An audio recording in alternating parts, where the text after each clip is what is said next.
Hello guys, here it's Emmanuel from DiceTuga, and today we are going to talk about the board games and video games that I played in February.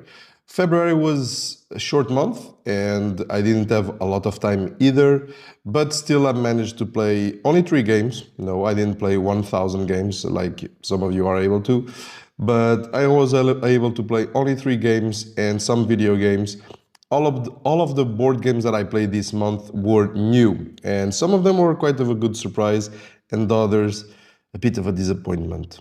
And yes, as you can see, I'm wearing now a microphone. I'm trying to do my best for this audio quality to be better. I'm going to see if I can record my video somewhere else, but for now, that's what I'm capable of. So without further ado, let's just jump right in.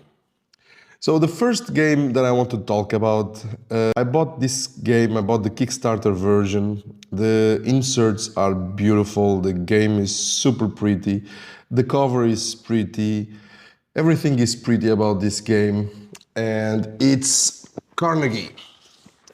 So I got Carnegie set up on my table for a week.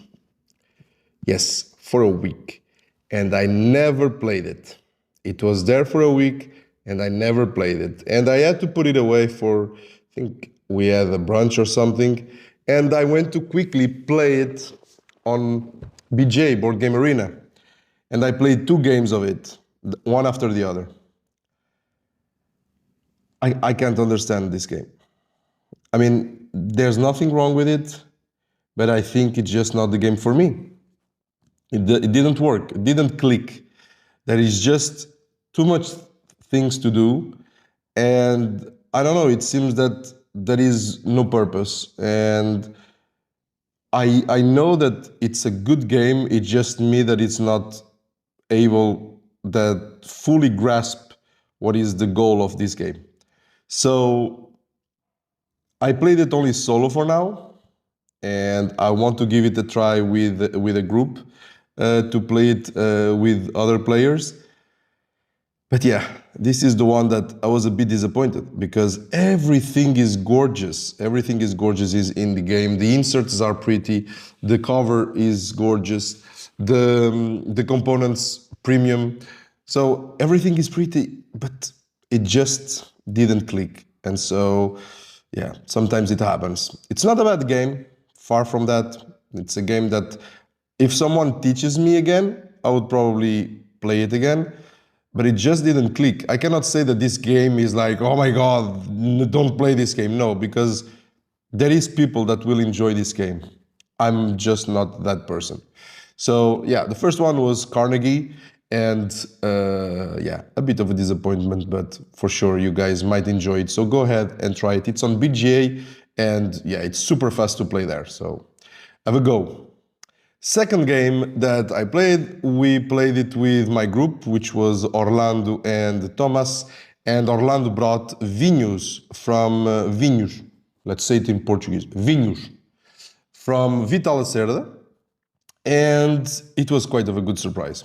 I mean, when you hear Vital Lacerda, if it's not these filler games, it's always like these more difficult games that sometimes feel less of a game and more like work. But Vinhos was great.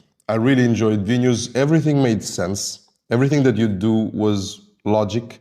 The rules, I was lucky to have the game taught, but the rules were easy to grasp, easy to understand. And after 1 or 2 turns, you were already full on the game. So really enjoyed. The end scoring, we were all very tight. And it's Portugal. I mean, we are like producing vinhos in the different region of producing wine, actually, in the different regions of Portugal. So it's always it's always a bit of success when a game is from Portugal. It always immediately gains points with me. So yeah, it was a really good surprise. I really enjoyed. It's probably from the Vital Lacerdas that I have, which is Lisboa and on Mars. Vinhos is probably the one that was the easiest and the funnest to play. So probably I'll get it. I'm for sure I'm going to get that one because the solo mode seems to be very good as well, and it has two versions. So in one game you can get the version, the first edition, I think, the first version of the game, which is way more. Not hard, but like more, has more rules and more things. So maybe for a heavier gamer, he will enjoy that version. But for me, the new version is the one that I am going to play and enjoy. So Vinhos, very good surprise. Really enjoyed that game. I usually say size not always matters, and this one was an amazing surprise.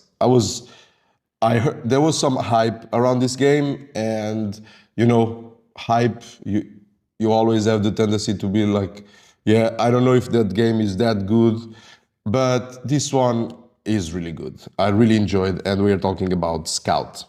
Scout is a very small box game, as you can see. You can take this on holidays and so on. It will replace a lot of the games that I take on holidays because it's super easy to play. You have a couple of rules, nothing much. You can see the video about the rules on my TikTok and Instagram. And it was super easy. We played in 1 hour, we played 3 games of this. And it was super fun. So you have cards that have 2 sides. So you can have one card that on the top has 9 and on the bottom has 2. You can choose which side you want to play, and you need to make combinations and pairs and sequences so that you win the other player's cards. So this is a very high level explanation. Just go watch a video, it will not be long. You can go watch mine. I explain it very high level, but you can play it 2 players, but I prefer it with more than 2 players. It was more fun. So yeah, Scout was the surprise of the month. I totally recommend this game. Cheap, cost me 21 euros, but I still believe you can get it even cheaper. It's from Oink Games, and yeah, you can play up to 5 players. So really good, totally recommend it. Go get it. Okay, so these were the board games that I played. I also want to talk a little bit about the video games that I played. Of course, February was the moment for Hogwarts Legacy, which I do have and I start playing. And yes, for most of the things, the game is super fun. The game has nice visuals, let's say, in terms of everything that is Hogwarts and so on. So you can really explore Hogwarts in a way that never happened before. With the other games, you didn't have so much freedom. And not only Hogwarts, but all the towns surrounding Hogwarts. So you can go to Hogsmeade, you can fly the broom and so on. So all of that was really good. Unfortunately, and I already made a video about the 5 things that I didn't like about Hogwarts Legacy, I'm not really interested in the story. It doesn't really, glues to me, like it's similar to the Fantastic Beasts movies. It's not Harry Potter. And so I find that it's very difficult to find a story that engages you into wanting to know more about the story, So even though it's fun, I found myself that after 2 days not picking up the game, I kind of not missing it. So that is the problem, but I still want to finish it. Another thing that annoys me, and that really is a very negative point that I find about the game. I talked about graphics, and for me, you guys can say, I was told that I was blind and stuff, but you can say whatever you want. For me, those are not next-gen graphics. Just because a game has ray tracing doesn't mean it's next-gen, okay? So for me, it's not next-gen. It's at most PS4 Pro. That's it. End of discussion. I put that next to a Red Dead Redemption 2. For me, it's the same level. So, and Red Dead Redemption 2 is great, and you can apply ray tracing on a computer. You can do a lot of things. Still, it's not next-gen graphics. But well, people has their own opinions. This is my opinion. But I really hate the fact that you can use the forbidden curses and nothing happens to you. Like, there is no reputation meter or something like that that tells you like if you use forbidden curses, then your reputation goes into a dark wizard. But if you don't use, it will be maybe a bit harder to win to win the fights and so on. But you'll be considered a good wizard. And no, nothing happens. So that's completely, you can do Avada Kedavra all the time that you want, nothing happens. And for me, it's a big negative point because this is Harry Potter. The people who follow the movies and the books know that the forbidden curses, whoever uses the forbidden curses is not looked at really well, you know. So, and when you see it's only the Death Eaters that use forbidden curses, the bad guys. So that in a game like this you don't take advantage of that and that you don't build up like kind of a repetition meter, I think it was a huge miss opportunity. Then you have a lot of things like clothes and stuff, and yeah, it's a bit boring. The flying is not, it's good, but it's not what I was expecting. I was expecting something with more speed, with more like, this is really cool, I want to fly, you know. And here I'm not really, I'm only really flying because I want to have from one side of the map to the other side. So that's the only reason I fly.